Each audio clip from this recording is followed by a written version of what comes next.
Hello, everyone. Welcome to Beyond Life Paranormal Podcast. I'm your host, Russell Reynolds. We got a good show tonight. I was couldn't able to get a guest this weekend, so the show still must go on. If the internet does cut out, just bear with us because we are dealing with severe thunderstorms here tonight. We're also under tornado watch until 9 o'clock tonight, so. And I know they've got a few confirmed tornadoes here in Missouri, just by Kansas City, so in South Missouri. So if the connection goes bad, just bear with us and we'll be right back. Hey, Brilliant, welcome in. Before we get into tonight's topic, come out to Mortuary Manor Mother's Day. There is still tickets available. She extended the ticket sales till the 8th of May. There is still a few tickets available for the VIP and the general admission. So get your tickets fast before they sell out. And I know the payment plan tickets are already sold out. So that being said, get your last minute tickets and we'll see you all May 9th. And thank you for your support and buying tickets to come out and investigate with us. It ought to be a good time. Checking this place out, over 60,000 square feet is this building. So it should be great investigation. I heard it's plumb full of paranormal activity and it's hardly been investigated. So that'll be an awesome time. Our next event, we are at Bordertown Paracon in August 8th. My dad and I are presenters at this one, and I'm also on the ghost panel. There'll be several great teams out there, so come check it out. And we'll be presenting, talking about demonology and residential and stuff like that. So come on out, check it out. The weekend after that, we will be at Crypticon KC for 3 days. We are headlining the paranormal portion of Crypticon. This is the first year they're ever doing the paranormal at this Crypticon. So come on out. We'll have stuff out there, merch, equipment, and stuff for sale. So stop by our booth, check it out, and then come check us out on the panel. We'll be talking, and then September, we will be headed to Kentucky, to the West Kentucky Paranormal Expo. I am one of the guest speakers that are going to be there. Aaron G. Thompson is headlining this year from 28 Days Haunted on Netflix, which is a theory based on Ed and Lorraine Warren's theory on 28 days in a haunted location, nonstop investigating what it can do to a person mentally and physically. As you remember, the late Dan Rivera was one of the co-producers on it, and Tony Sparrow was one of the producers. So check that out. And here is the speaker list. We've got the Wenda brothers, which are good friends of ours. My good friends Outlaw Paranormal, Jeff and Jimmy. You got Rachel DeMarco, 202 Podcast, and several others, Jen Jacobs, Josh from Teps Investigates. Hey, Barbara, welcome in. Hey, Jeanette, welcome in. So come on, check us out there. And we are also confirmed for Rock Island Roadhouse Esoteric Expo again this October. So come out to Rock Island, Illinois. It was a good turnout last year. I think we've had over 2,300 people come through the door. And I believe David Sloan's going to be there this year with his haunted museum. If any of you know David Sloan, owner of Robert the Doll. So come on out, check that out, and we'll see you there.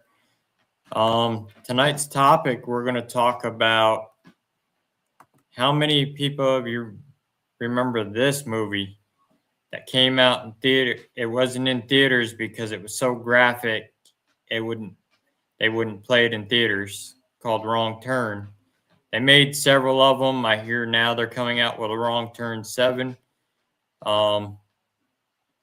Which a little backstory on the movie, it's based on these inbred cannibals in West Virginia. You got Three Finger there, and then which if you dive into the history of the Wrong Turn movie, it is actually based on a true story. And it inspired to make this movie between the West Virginia feral people that were cannibals. There was a famous cannibal in Scotland, Swanee. He was a Scottish cannibal that led a clan of 45 cannibals back in Scotland. And here's an artist drawing of him from way back then. I've got some of the history on him. And then there was also the Crow family, which I could not find any pictures on the Crow family. So we're going to start off with the legend of the Crow family. They were a cannibal family out of Ohio. The legend of the Crow family in Ohio, often cited as the inspiration for the Wrong Turn movie, describes a 1950s family in Ravenwood Forest who survived a house fire set by townspeople subsequently living in the woods to hunt hikers and travelers for revenge. While popular online as a true story behind the film, it is largely considered a modern folklore or creepypasta. The legend of the Crow family, the incident in the 1950s, a family sometimes referred to as the Crows, living on the edge of Ravenwood Forest, was shunned by the locals due to their appearance. The burning, the townspeople fearing the family was cursed, burned down their house. The family reportedly survived and vanished into the woods, fueled by a desire for revenge. The haunting, stories claim by the family lived in the backwoods, cannibals laying deadly traps, spike pits, wire nooses to catch unexpected campers, and travelers leaving behind a bloody crow feather. Survivor stories, social media accounts tell tales of survivors in the 80s or later encountering the family who shout, "You burned us, now we burned you." The connection to Wrong Turn, while social media posts often label the Crow family as a true story, the 2003 Wrong Turn movie, cannibals are officially inspired by the 500-year-old Scottish legend of Swanee Bean. The Crow family story is considered a backwoods legend or a local urban legend fitting the theme of the movie rather than acting as its literal source material. Urban legend versus reality. The story frequently appears on TikTok, Facebook, and Reddit as a terrifying tale, with many posts claiming to be true, but it lacks a verified historical documentation. Similar real-life legend, the story echoes older Appalachian tales of inbred, isolated families or cannibals, which Wrong Turn popularized. Distinction similar to the Melonheads or the other regional urban legends, the story serves as a cautionary tale to avoid isolated wooded areas, particularly in Ohio. Many users online advise staying away from the Ravenwood Forest in Ohio, though the specific location in the stories is generally considered fictional or a composite of various local urban legends. The Crow family from Wrong Turn was inspired by real May 25th, 2025, the dreadful family seen in the video killed about 1,000 people in the Wrong Turn movie is also based on this family in 1950. Facts that will blow your mind: the curse Crow family, Ravenwood Forest. Wrong turn, true story picture, Crow family, Ravenwood Forest. Ravenswood Forest, Ohio, Crow family, wrong turn, characters in. And the dark history tells the Crow family from Wrong Turn was inspired by real backwoods Crow family from Wrong Turn.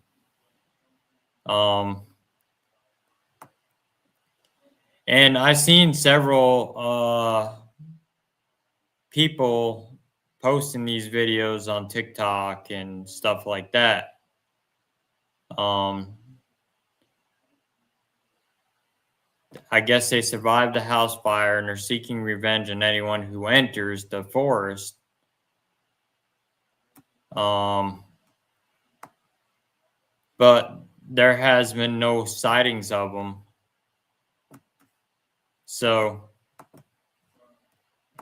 hey, Carol, welcome in.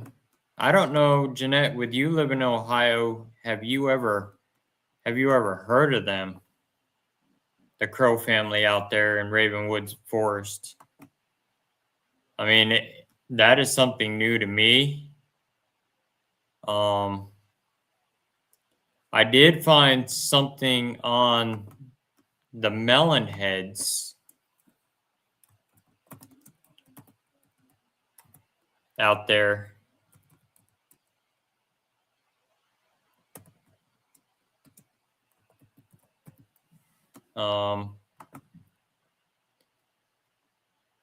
Which are said to be another set of cannibals out there. And the melon heads are an American urban legends, feral small humanoids with baboons, which that pulled up something different than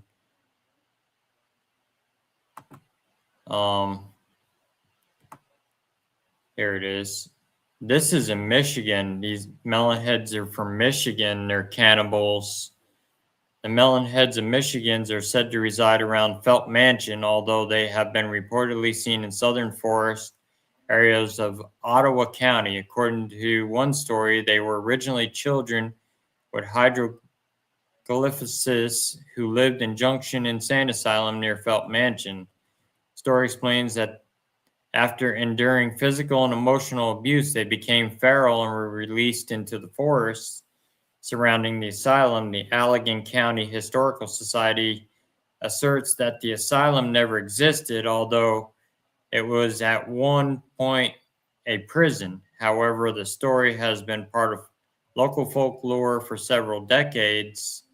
Lake Township manager A.I. Meskin told the Holland Sentinel that he had heard the tales as a teenager, nothing that his friends referred to as being as wobbleheads. Some versions of the legend say that the children once lived in the mansion itself and later rebuted to a system of caverns or caves in the nearby hill left over the abandoned zoo.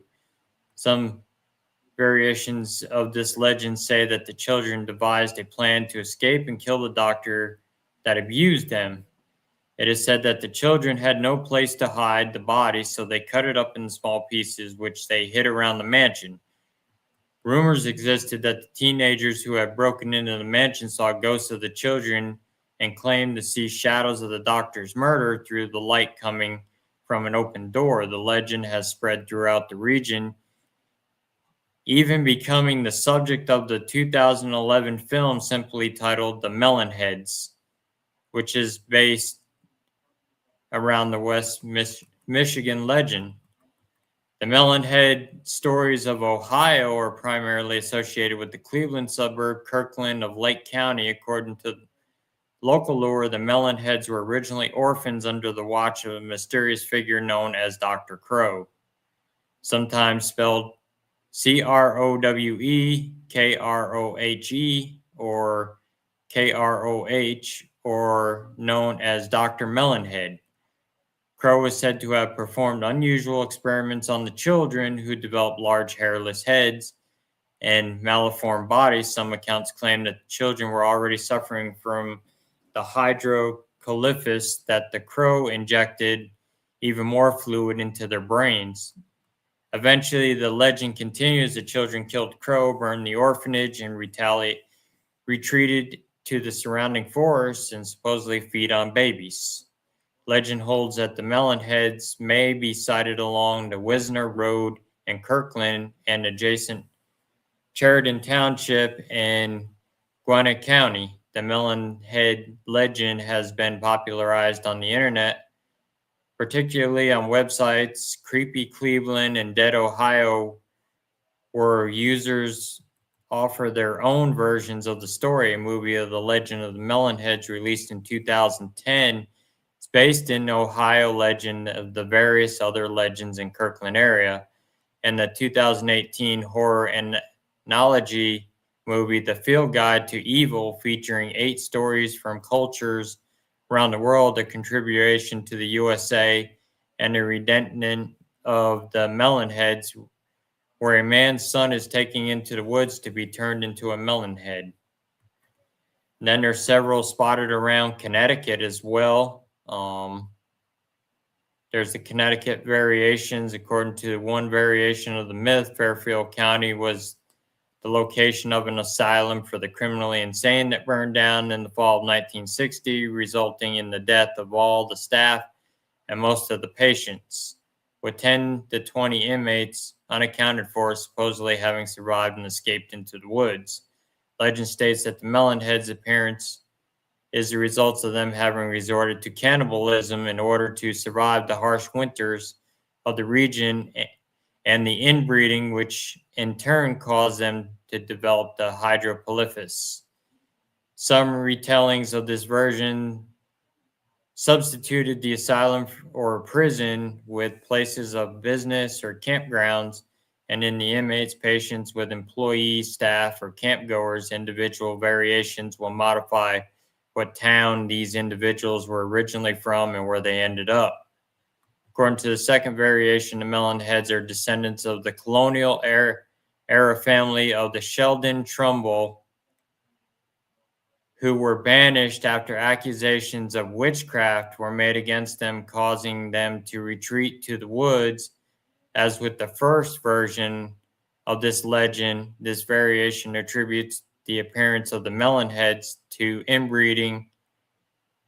Melonheads allegedly prey upon humans who wander into the territory. Like the first version, individual retellings will modify what town the family was originally from or where they ended up. Huh, that's interesting. Yeah, again, the name Crow, yeah.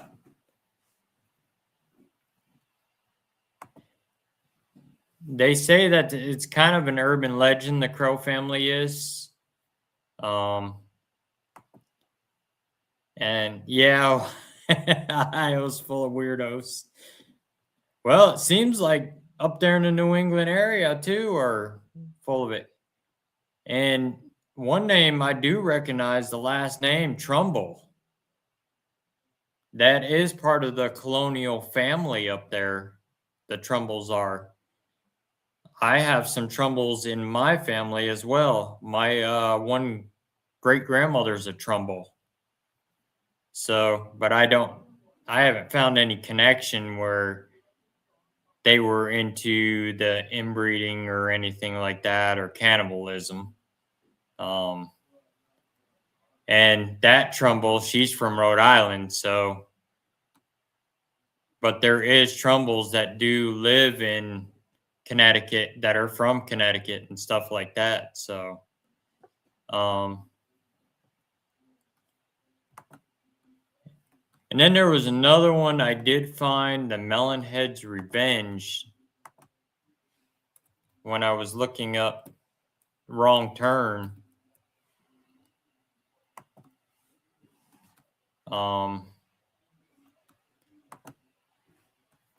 See the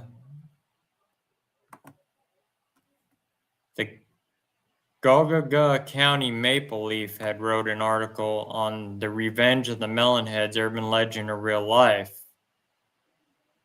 And let me see if I can get a picture of them. They've got an actual picture of these people.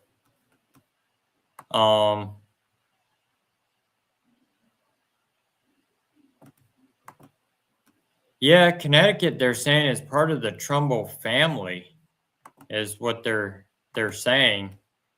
That which, you know how urban legends get stirred up too when it comes to that type of stuff.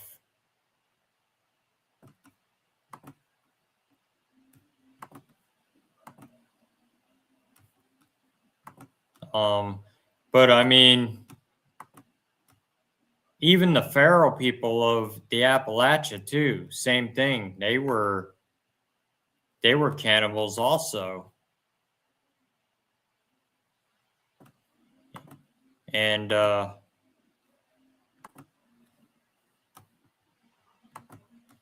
here's an actual picture of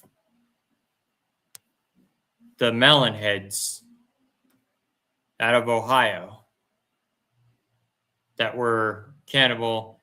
And apparently that cabin you see in the picture is the one that the townspeople burnt down, and they all survived it and made it out into the woods. And this is the ones you see in the video that people put out on Facebook and TikTok and YouTube.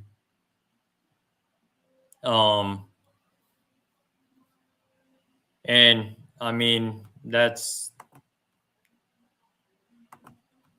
like the Pharaoh people out of the Appalachia too are the same thing. They are inbred and cannibals, and they live in the cave systems, and they hunt people that come into the woods and stuff like that. And they're supposed to be nasty people as well. The Pharaoh people are.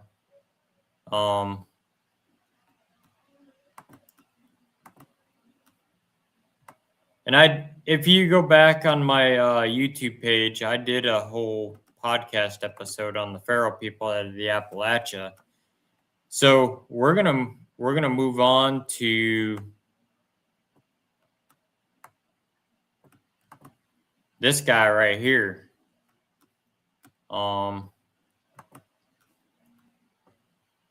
He is known as Alexander Swanee Bean from Scotland. He was also sometimes given the name Sandy Bain. He is a legendary figure said to have been the head of a 45-member clan in Scotland in the 16th century that murdered and cannibalized over 1,000 people in 25 years. According to the legend, Bean and his clan members were eventually caught by a search party sent by King James and were executed for their heinous crimes. The story appeared in the Newgate calendar, sensationalized crime catalog loosely connected with the Newgate prison in London. It has since passed into folklore and became part of the Edinburgh tourist circuit. Legend, according to the Newgate calendar, a popular London publication of the 18th and 19th centuries, Alexander Bean was born in East Lothian during the 16th century. His father was a ditch digger and hedge trimmer. Bean tried to take up the family trade, but quickly realized that he was not fit for the work. He left home with an allegedly vicious woman named Black Angus Douglas, who apparently shared his inclinations and was accused of being a witch. After some robbing and the cannibalization of one of their victims, the couple ended up at a coastal cave in Benny Head between Girvan and Ballantrae. The cave was 200 yards, 180 meters deep, and the entrance was blocked by water during high tide, enabling the couple to live there undisclosed for some 25 years. The pair produced 6 daughters, 8 sons, 14 granddaughters, and 18 grandsons.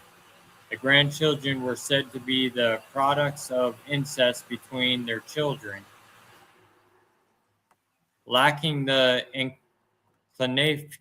inclination of regular work, the Ben clan thrived by laying careful ambushes at night to rob and murder individuals or small groups. They brought the bodies back to their cave where the corpses were dismembered and eaten.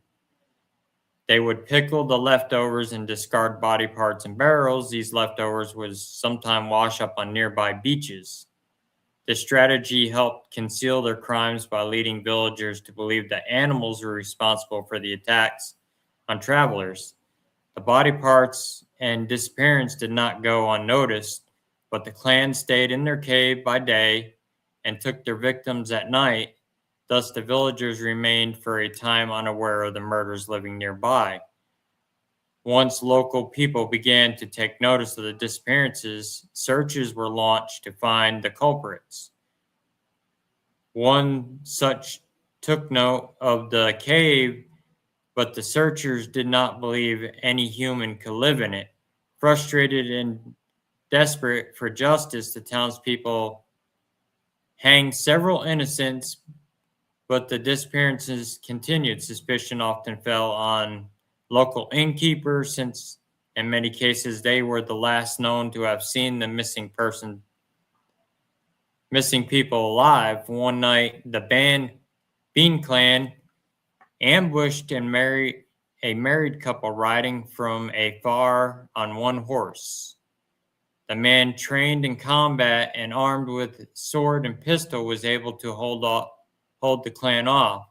The unfortunate wife was unhorsed, fell to the ground, and was captured, meeting a hideous fate. The husband was rescued when a large group of fairgoers appeared on the trail and the Beans fled. He was taken to the local magistrate, who was then informed of the events. With the Beans' existence revealed, it was not long before the king, perhaps King VI of Scotland, and the accounts linked to the 16th century, though this detail does not fit well with the story being linked to the 15th century. Heard of the atrocities and led a posse of 400 men and several bloodhounds. The bloodhounds soon led them to the previously overlooked cave. Upon entering it by torchlight, the searchers found the Bain clan surrounded by human remains, body parts hanging from the walls, barrels filled with limbs, and piles of stolen heirlooms and jewelry. Which, if you remember in the Wrong Turn movie, in the cabin, they had a whole room full of personal belongings. There are two versions of the events following the Ben clan's discovery. The more common is the clan was captured alive, having given up without a fight. They were taken in chains to the Tolbooth jail in Edinburgh, then transferred to either Leith or Glasgow, where they were similarly executed, being regarded as subhuman and unfit for trial. Swanee and the other men had their genitalia cut off and thrown into the fires. Their hands and feet were severed, and they were allowed to bleed to death. Swanee shouted his dying words, "It isn't over. It will never be over." After watching the men die, Agnes and the other women and the children were tied to the stakes and burned alive. These punishments recall the essence, if not in detail, the medieval hanging, drawing, and quartering decreed for men convicted of treason. Women convicted of the same would be burned. The second version is that the search party detonated gunpowder at the entrance of the cave, leaving the Ban clan to suffocate.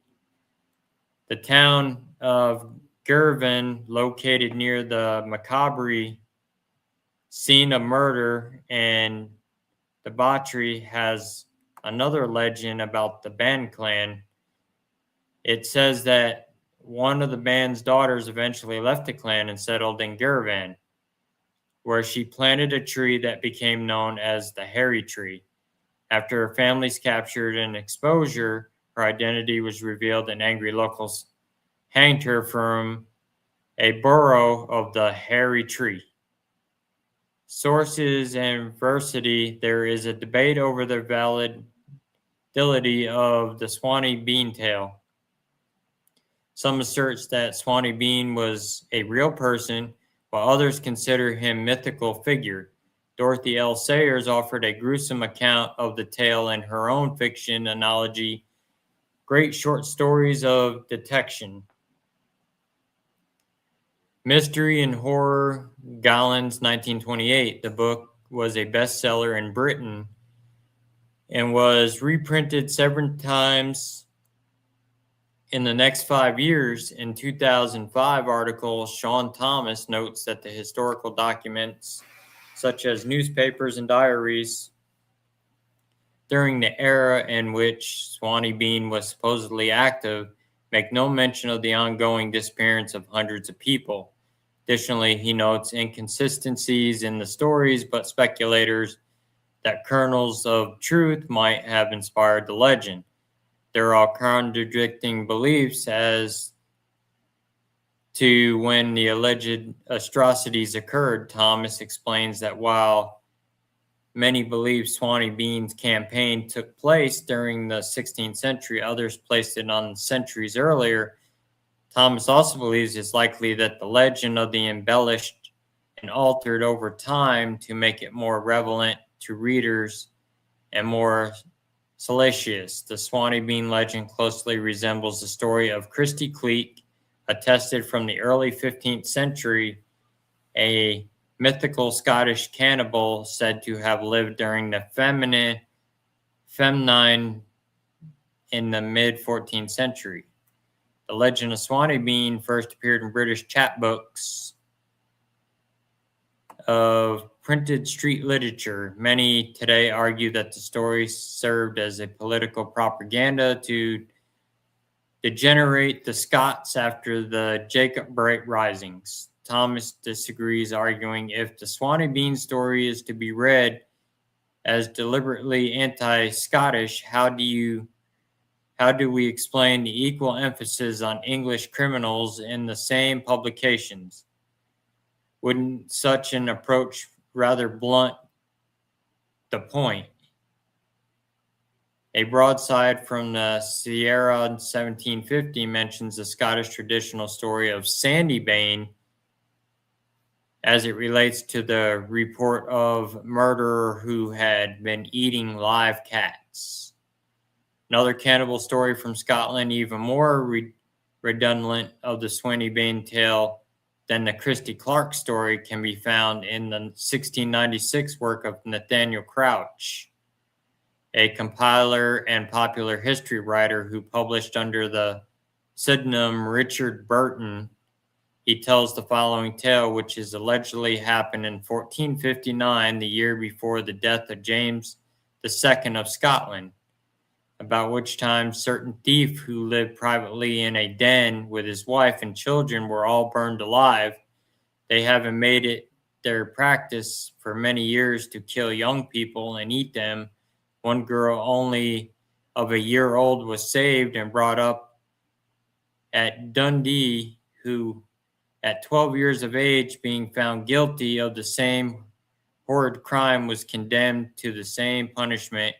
And when the people followed her in great multitudes of execution, wondering at her unnatural velocity, she turned towards them with a cruel conscience and said, "What do you thus rail at me, as if I had done such a heinous act, contrary to the nature of man?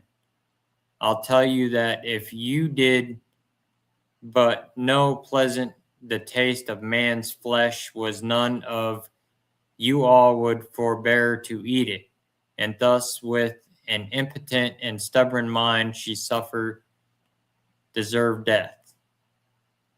Hector Bose notes that the daughter of the Scottish brigand who was executed with the rest of the family for cannibalism was raised by foster parents, but still developed a cannibal appetite at 12 and was put to death for it. This was summarized by George M. Gould and Walter Pyle in The Anomalies and Curiosities of Medicine. English musician James Sanderson composed Sweeney's Bean's song sung by Mr. Helm and Harlequin Highlander or Sweeney Bean's Cave, written by Mr. Cross in 1798, was revealed in the monthly magazine in November 1798 as a very poorly composed in the Scottish style. American filmmaker Wes Craven used Sweeney Bean as the inspiration for his film The Hills Have Eyes.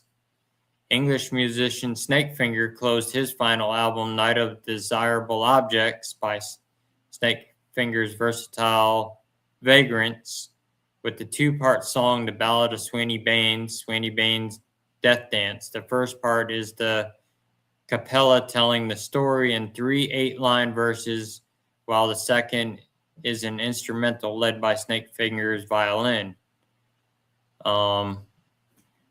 Also, this is the one that also inspired the Wrong Turn movie. And there were several songs that was written. There was metal songs by the Germans. There was several of them. Harry Tate wrote one, The Ballad of Sweeney Bain, and so that's a little bit on that guy. He's another one that based the movie Wrong Turn. And if you remember later in the Wrong Turn series, Three Finger and his brothers were locked up in this old mental hospital, and they ended up escaping, and they killed the doctor, and they were living in this hospital. They killed off all the doctor, the patients, and they were eating them and stuff like that. So they were living in there, and these group of snowmobilers come up, and they found this abandoned hospital. They were going to a cabin, and they got stranded in a snowstorm, and they end up getting Three Finger and his brothers, and they got them locked in a cell, but they escaped, and they wreaked havoc through that whole thing, and that none of them made it out of there. Then you have Wrong Turn Bloodlines and several. Then there was that other Wrong Turn movie, which David Bradley stars in it, the guy that played Pinhead in Hellraiser, and he was the father of them, and the cops pick him up and they lock him up in jail, and they're having this Mountain Man festival where they worship these cannibals and these inbred families out there in West Virginia, and they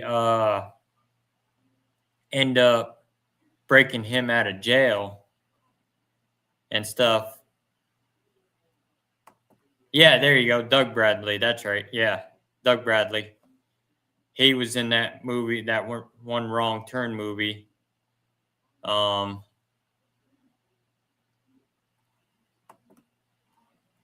don't know why I said David Bradley. I know he's an actor as well, too. David Bradley is. And then if you notice in the picture, this was the one remake of Wrong Turn, the one with the deer horns, about the Farrell family that's living in the woods back up there too.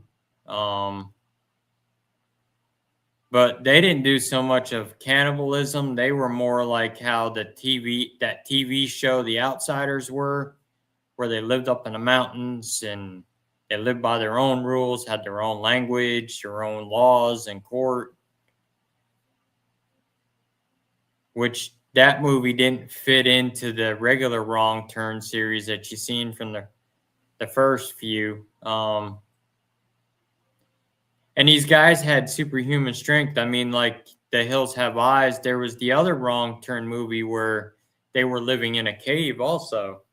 It was a family. It was a father, husband, wife, a boy, and a girl. And they were deformed. And then with The Hills Have Eyes on top of that as well, was kind of based on that. And there was also another guy in Clarksburg, West Virginia. He was a well-known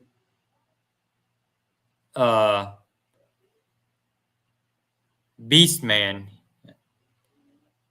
Clarksburg, West Virginia. The West Virginians are no stranger to the stereotypes that come with living in the Appalachia, such as inbreeding, poor hygiene. Some media even depict Appalachians as dangerous. The horror series Wrong Turn, which takes place in rural West Virginia and features inbred cannibals as the antagonists. While set of this might sound silly in the modern day, there were multiple reports of real wild men lurking around the mountain state back in the 18 and 1900s, and that's where your feral people come in. According to the official website for Braxton County, West Virginia, the Flatwoods area is known for another scary legend in addition to the famous Flatwoods Monster. The newspaper article published on March 8, 1919 reported that the return of the wild man and the revived some old terrors. The story was told by the Luther Douglas, who said he saw a wild-looking fellow in rags and with long hair and beard that others have seen him have described.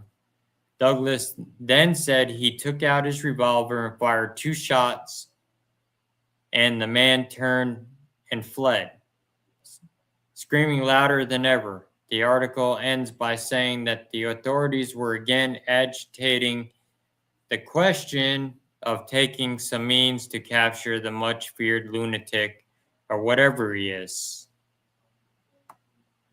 Hammerak officials released body cam footage of kidnappers' arrest. Another report of the wild man came even earlier in 1871. According to the Southern Highlander, a website dedicated to preserving the culture of the Southern Appalachia, a man was captured by citizens near Morgantown, West Virginia, who was said to have been covered with rags and had long bushy hair, giving him the appearance of a gorilla more than a human being. This man turned out to be Thomas Foley of Ireland, who had been living in the woods of West Virginia for 2 years after coming from Connecticut. After someone brought Foley to their house and dressed him in him, he escaped and ran to the mountains, reportedly tearing off his clothes as he ran.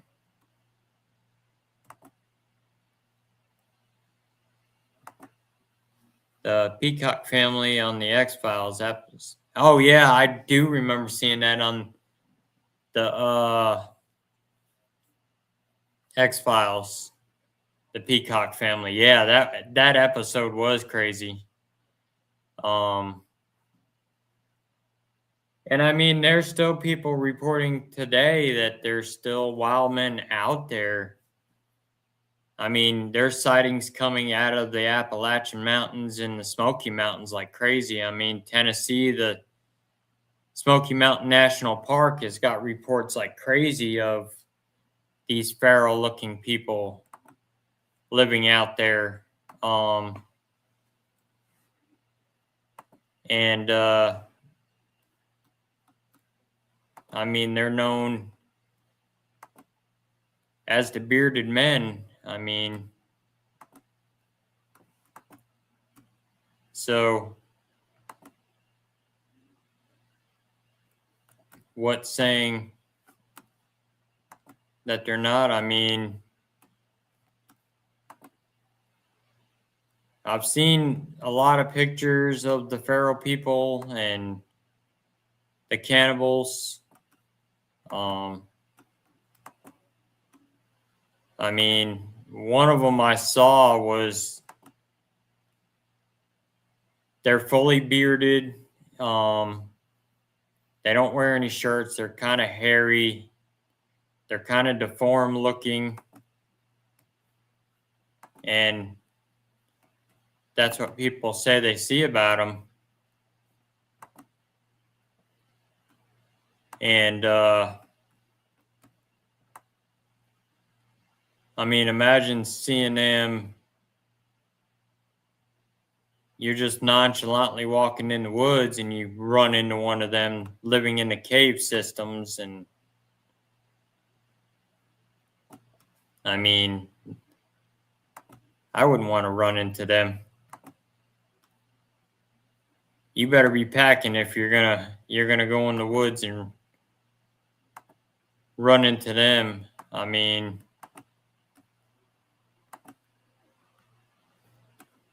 but we got about 10 minutes left, and then we're gonna wrap up. We're only gonna do an hour tonight.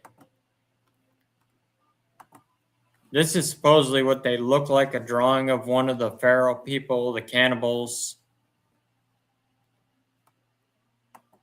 Yeah, true.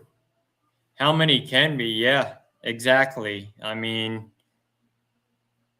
they don't bathe.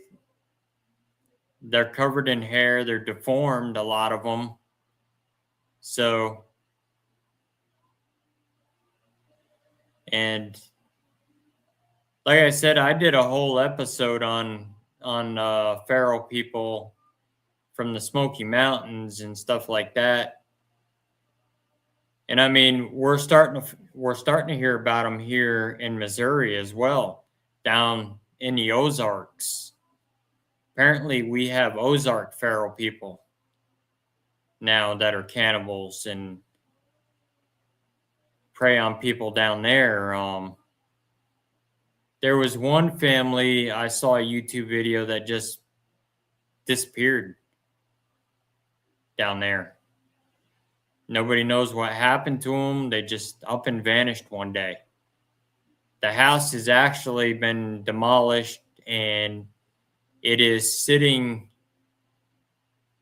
a highway sitting over the actual house where the house stood. And they lived back in the woods, and it was 3 females. And they were accused of cannibalism, and they had a sex den in their basement and all kinds of stuff. Which nobody has proven the existence. There was one guy that did an investigation of it, but I don't know what his findings were with it. So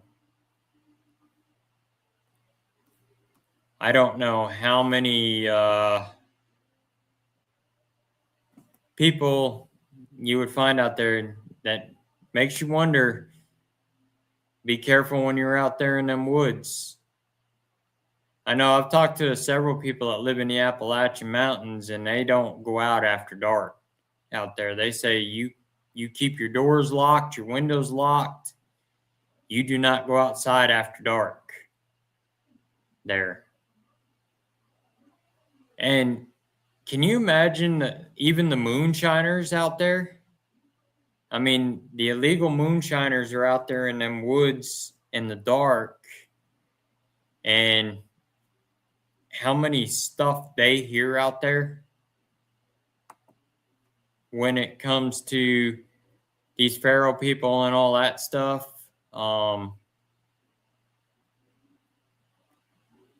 talked to my one buddy who's a moonshiner, my buddy Jimmy Ricker from Outlaw Paranormal, and he's been out in them backwoods at night. He lives in the Smoky Mountains in Tennessee, and he says you do hear some strange stuff at night in those woods that you cannot explain. Not only that, maybe it's moonshiners too. You know, people go back in them woods, and maybe it's moonshiners scaring people off. You throw that urban legend out there, to keep people out of those woods so you don't come across your illegal moonshine still site too. That's another theory to ponder and think about with that, because you never know how many of the moonshiners are out there that could be screwing with people. I don't know if you remember, there was that TV show, The Legend of McDodge. He lived in the Washington Peninsula rainforest out there, and he lived wild. He gave up his home life in the city and he moved out to the wilderness, and he wore barely any clothing, and he lived right out there in the woods. He lived off the land. Every winter, he would hibernate under this tree stump down underground, and that's where he would stay all winter. And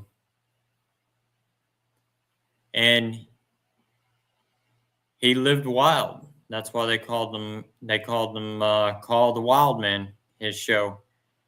And he would mess with the Bigfoot researchers that would come out there looking for Bigfoot. He would put this big old fur thing on, and he carved all these Bigfoot prints out, and he would stomp them down on the trail. And then as they were coming through, he'd quick dart across the trail in this big old fur coat and mess with the Bigfoot guys, because they would come out there every year. And that's what he did. He lived wild out there. So, and that's mainly what these people are doing. And what I've also read on them is, back when the Civil War was going on, they eluded the Civil War because they didn't want to fight in the Civil War. So they moved into the cave systems, and that's where they lived. And they would come out at night, raid the soldiers' camps and stuff, and steal stuff from them, or soldiers go missing. They would kidnap soldiers in the middle of the night. When a soldier had to go out and go on patrol or go to the bathroom or something like that, they would kidnap them, drag them back in the caves, and kill them and eat them. So that is another scenario too with the feral people and these other cannibals. And again, promotes the movie Wrong Turn. The movie that I'm writing, Hell in the Woods, it's got the Wrong Turn feel to it. So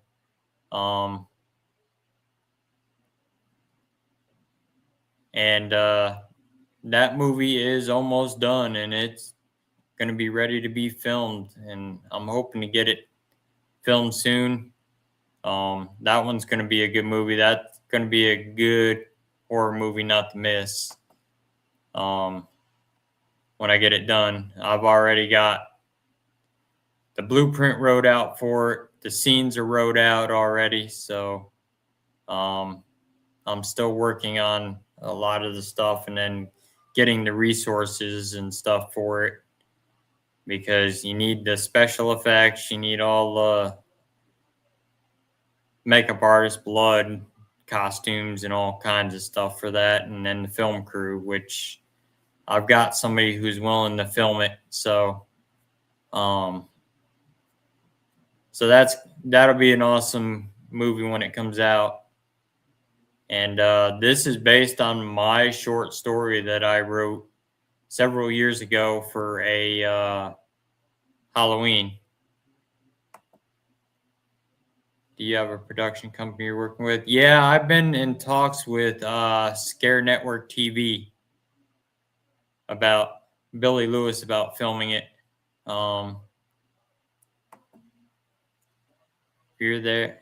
If there is a crazy cat lady part, give me a call. There is kind of a crazy lady in the movie. I don't want to give too much away because I want people to see it. But there is a crazy lady in the movie. She is the widow of the doctor. That's all I'm going to say about it. And if I can work the details,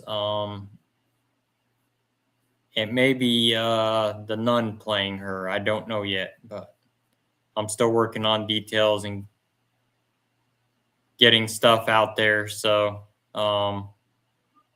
we'll be doing, once we get it all up and running, we'll be doing casting calls for it. I am playing one of the characters in it as well, so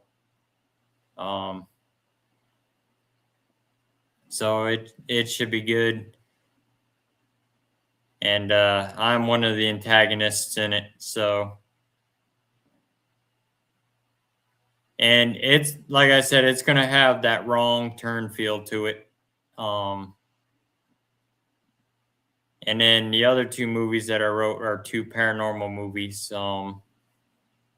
One's kind of based on my life with the paranormal and stuff like that, which I've added several plot twists to it. And then there's another one that I wrote that's based on father and son team, like my dad and I,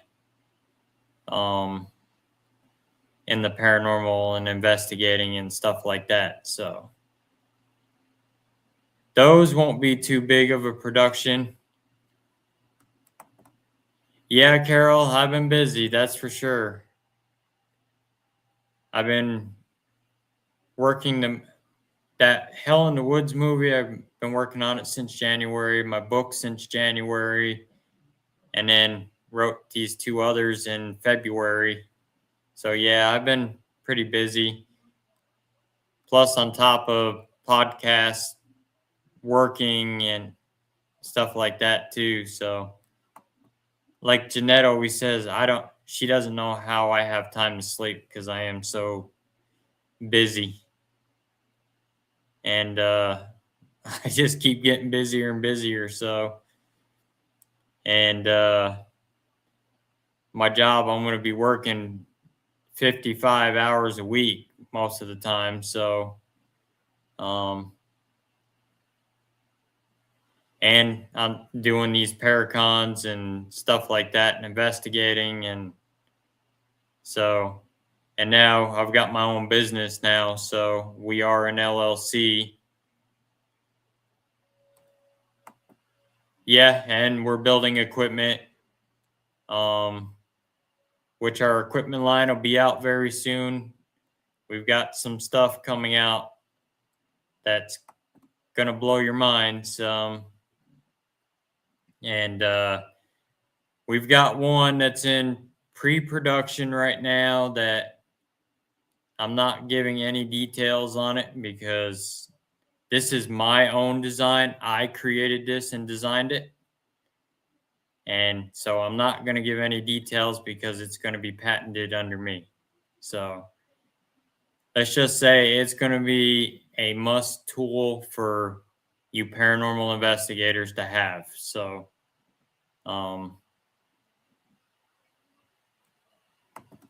thank you, Barbara. I appreciate that.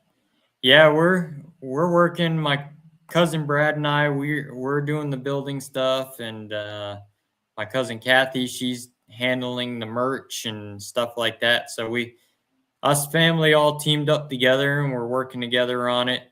And we've got a lot of stuff coming out. We've got shirts and stuff coming out. Like I said, equipment. We also got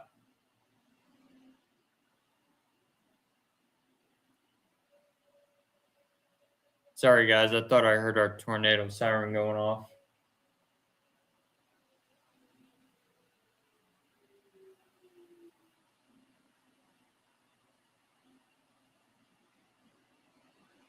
Actually, it is going off.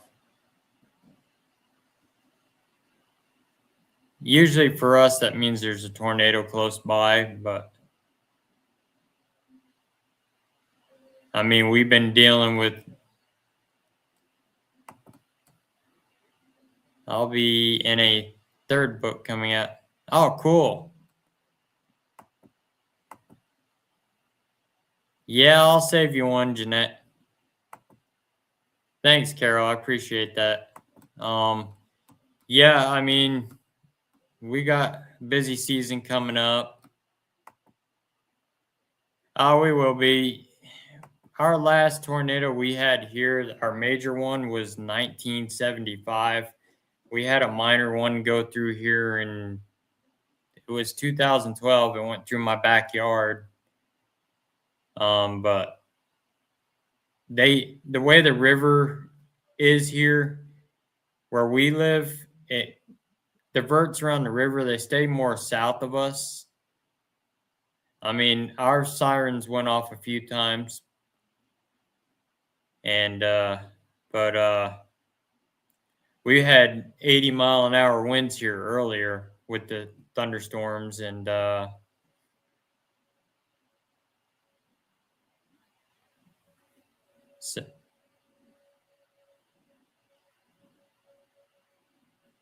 yeah, it's still going off.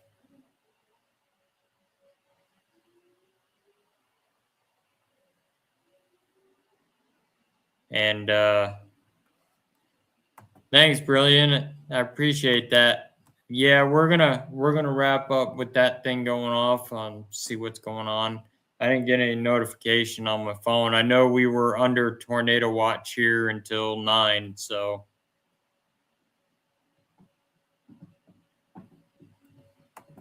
will do, Sandy. We got a busy. Plus, I got a busy day tomorrow. Headed to my cousin Brad and Kathy's tomorrow to work on some more equipment. And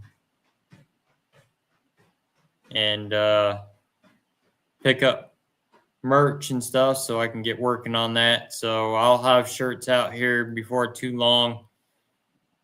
I've actually created some more designs. So we are doing a combination of paranormal shirts. We're doing horror shirts too, cryptid shirts.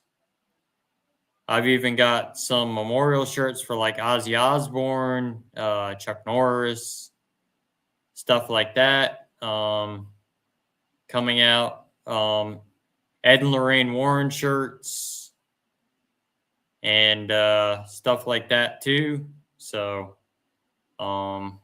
Annabelle shirts, which you people that are trashing me, I do have permission to print them out. So before you start running your mouth about that.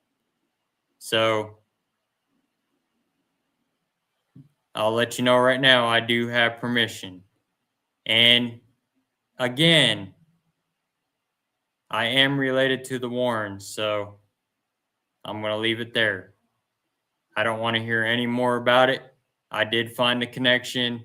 My Virginia line of Reynolds stretches into the Miney family. So, and it also stretches into Lorraine's family. So I don't want to hear any more about it.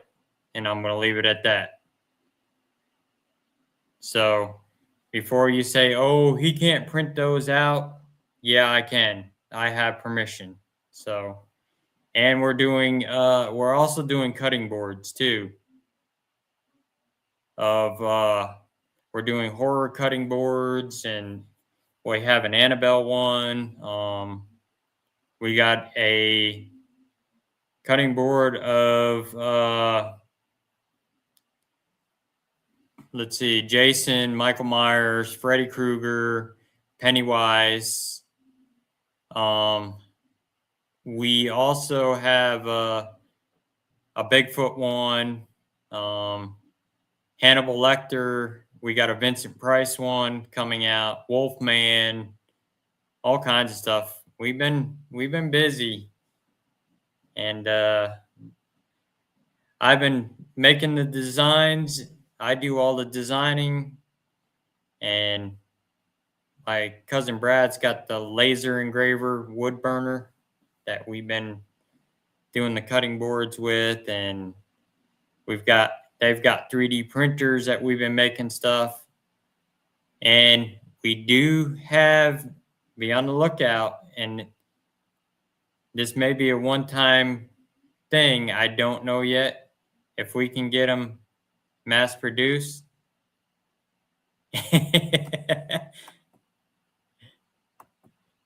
But we are making a nun REM pod. So, and we are making Annabelle REM pods too. So those are designed by me.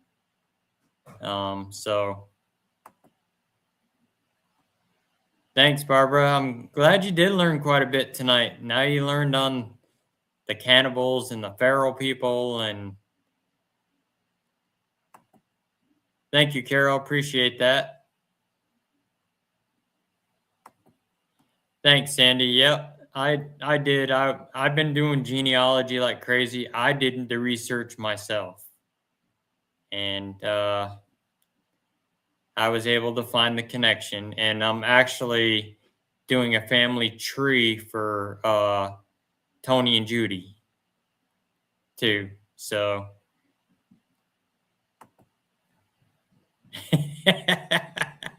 there you go. Yeah, we'll be mass producing them and stuff. So, and we've got my cousin Vincent Price on one of them. I'm even doing Vincent Price T-shirts, and my cousin Boris Karloff is on one of them, and Bella Lugosi. We did a Nosferatu board and shirts. I've got some fan shirts for Beyond Life Paranormal Research Missouri and Cold Spotters coming out also. Even fans of the podcast, I've got shirts of them coming out. So we will be putting them out. We'll also be making the order too. Also, if you want shirts, say you want shirts for business or something like that, we'll be more than happy to do them too. Thank you, Carol. Appreciate that. We will be back on Sunday night. My dad and I will. We'll be doing our usual Sunday show with Carol and Rebecca. Those are our other co-hosts. And oh wow, we watched all those horror movies back in the 50s and 60s, scared ourselves to death. Yeah. And it's funny to be related to Vincent Price and Boris Karloff. It's those guys are legends, and I never knew it until my cousin Dawn found it. Hey Tracy, yeah, I'm good. We actually got sent home from work early today because that storm was rolling in. It hit my house about 2:30, and it was about to hit the golf course about 3 o'clock. They kicked everybody off the course, all the players, everything. They shut it right down. And yeah, they were definitely legends. Yeah, I know you print shirts too.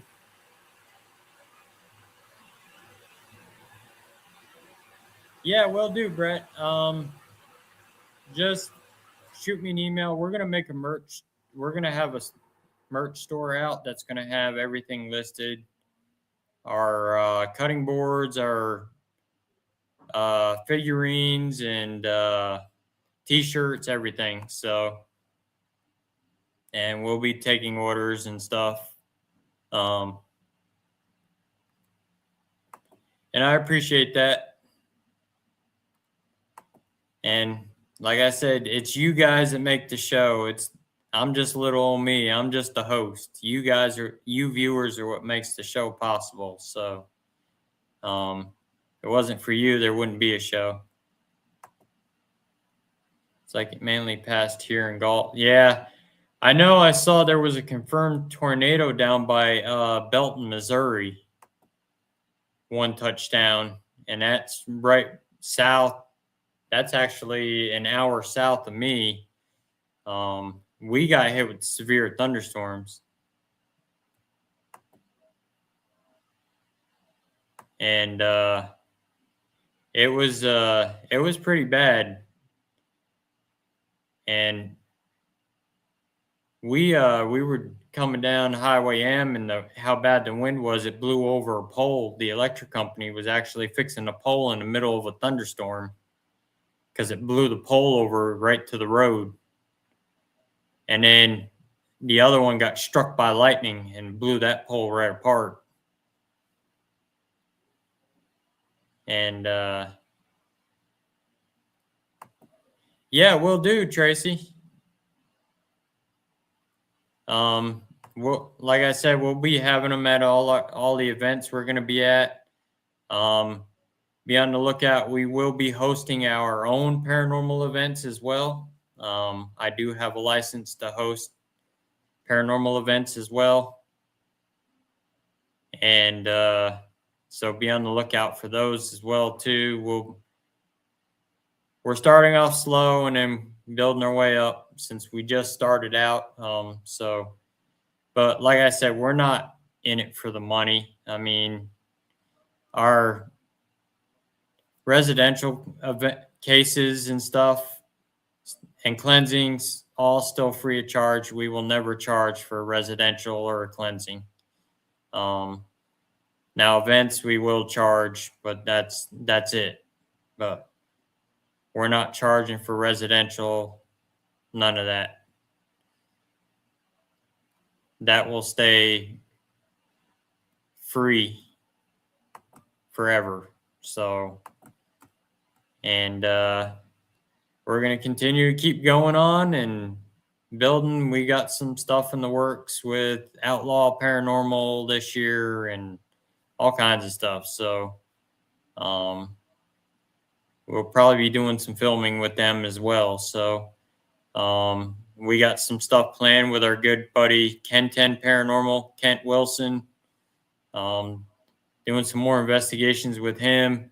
If you haven't seen his video, check out Ken 10 Paranormal on YouTube, The Return to the Glen House. That's the investigation video with us. And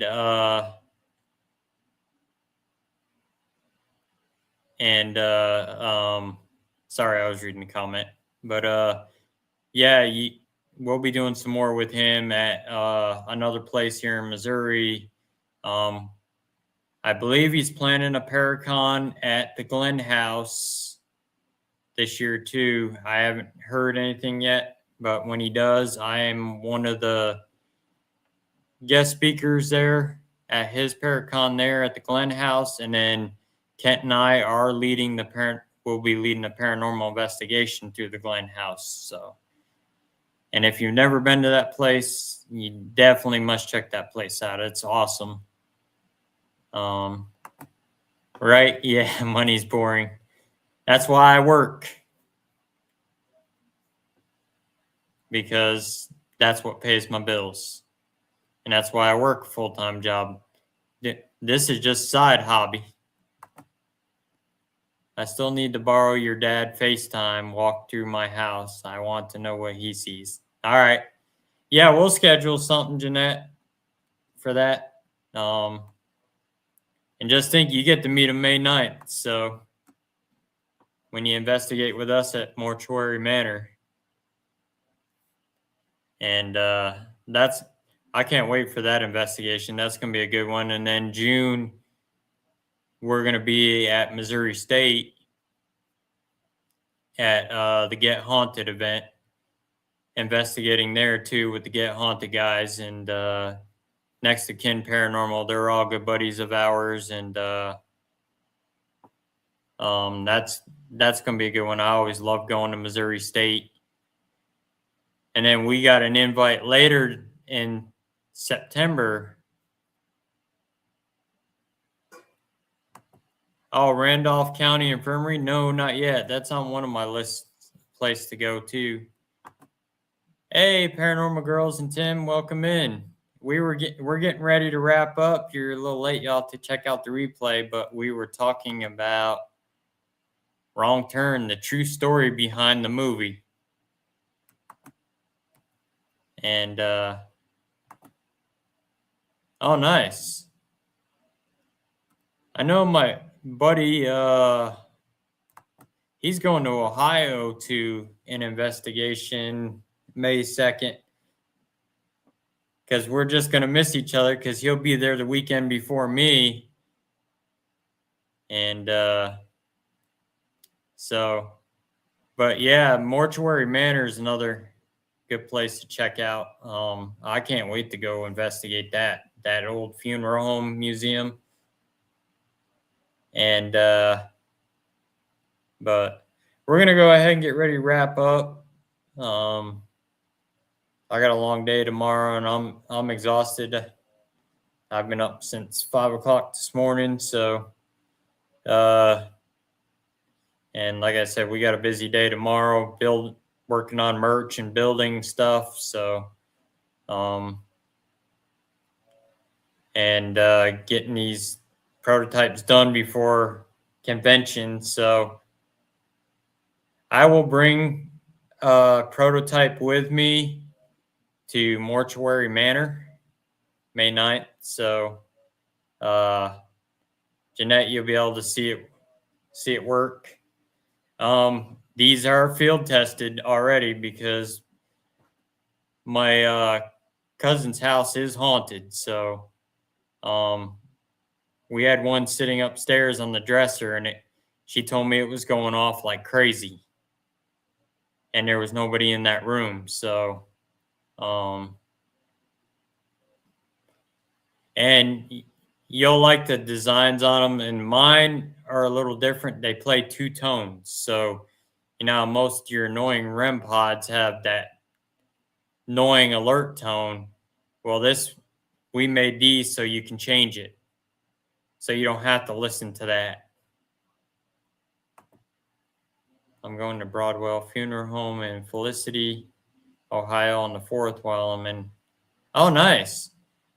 You should grab a ticket, Tracy, and May 9th, come to Mortuary Manor. You can get them on Eventbrite. If you look up Eclipse Paranormal on Eventbrite, she still has tickets left, and she extended ticket sales till May 8th, the day before the event. So you can get your tickets in. The payment plan ones are all sold out already, so you won't be able to get those, but you can get the full priced ones. And there's the VIP tickets that allow you to investigate with my dad and I, which will be right here. So you can get your tickets for that.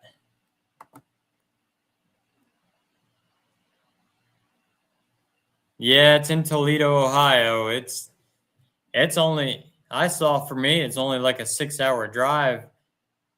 I know going to like the other side of Ohio is like 10 hours for me. Oh, nice. Yeah, I don't think I got any family in Ohio anymore. Yeah, that's right. I forgot. You do live in South Carolina. Yeah. Yeah, you live down there near Brandon somewhere. But that being said, hubby has to be back to work. Yeah, I get that.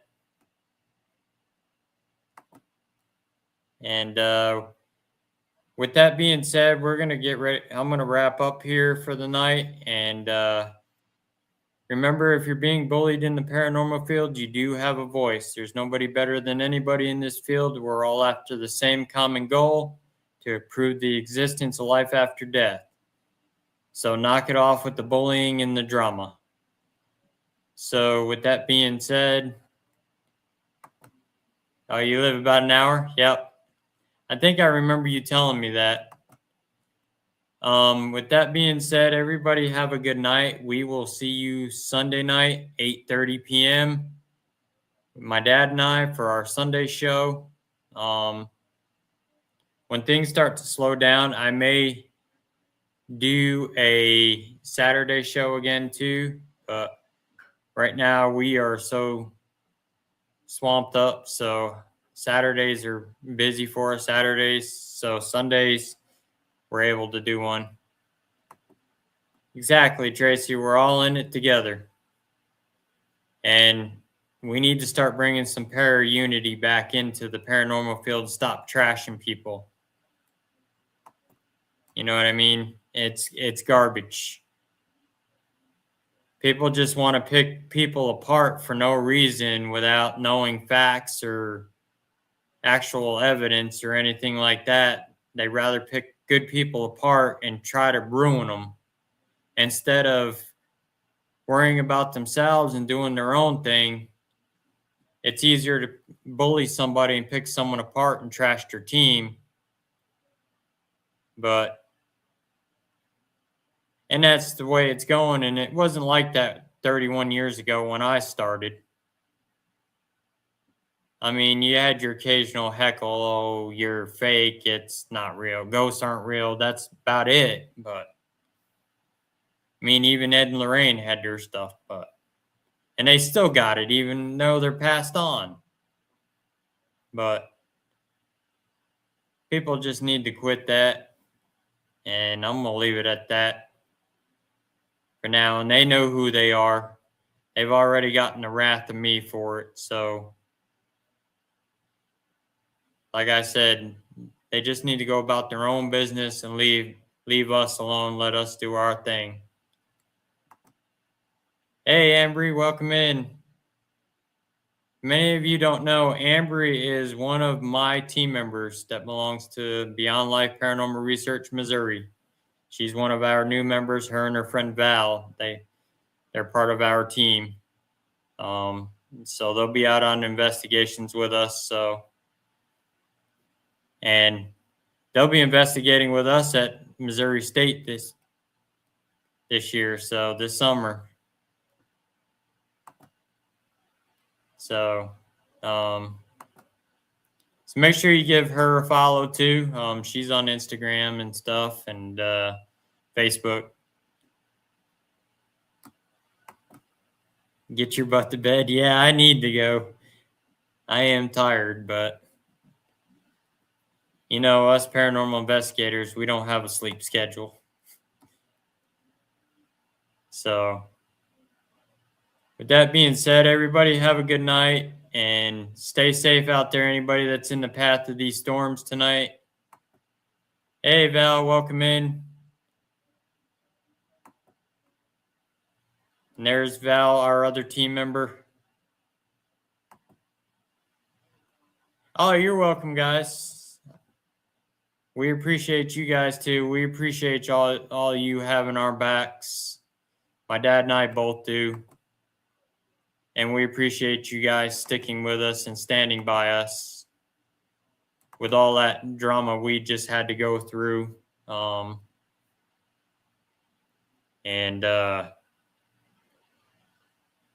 I said, we're not going to go anywhere. We're going to keep doing our thing. The only thing you did was you just made us stronger. So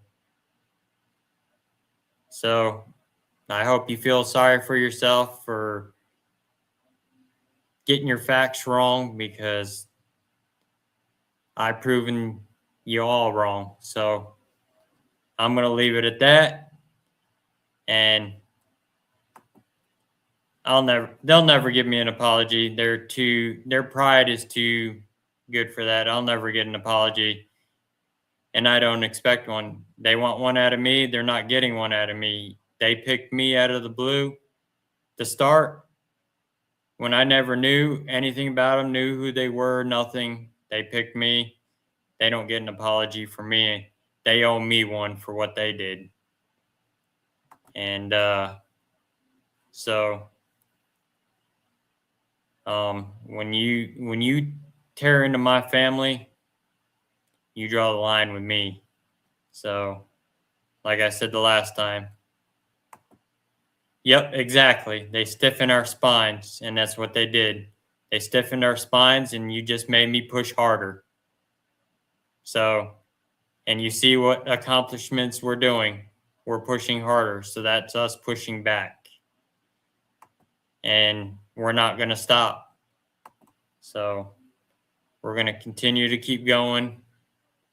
And you're not going to end us. We're just going to keep doing our thing. Before all this drama came about, we were still doing our thing. I mean, I don't have an ego. There's nothing here. But I did make a name for myself by me doing it, by me working hard. And that's what I do. I work hard.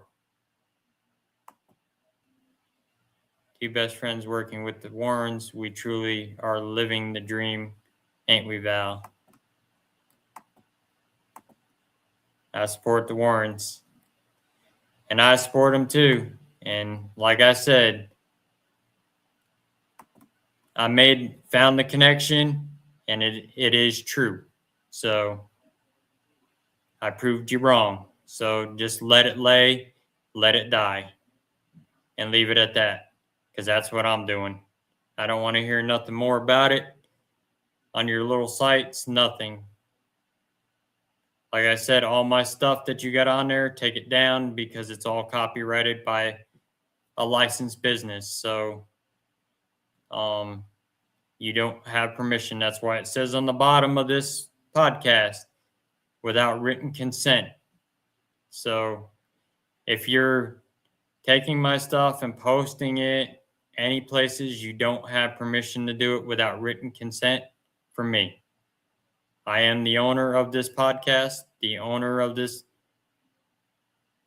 business, the owner of Beyond Life Paranormal Research Missouri, and I am also part of Cold Spotters. So, and Cold Spotters owns Cold Spotters Missouri. So you do not have permission to post any of that stuff without written permission from all of us. So, love you too, Tracy, and thank you for being there for us. We appreciate you. You've always been an awesome friend to us, and I can't wait to meet you one day. So you'll have to come out to one of our events or our Paracons. Come out to the Kentucky one that we're going to be at in September. But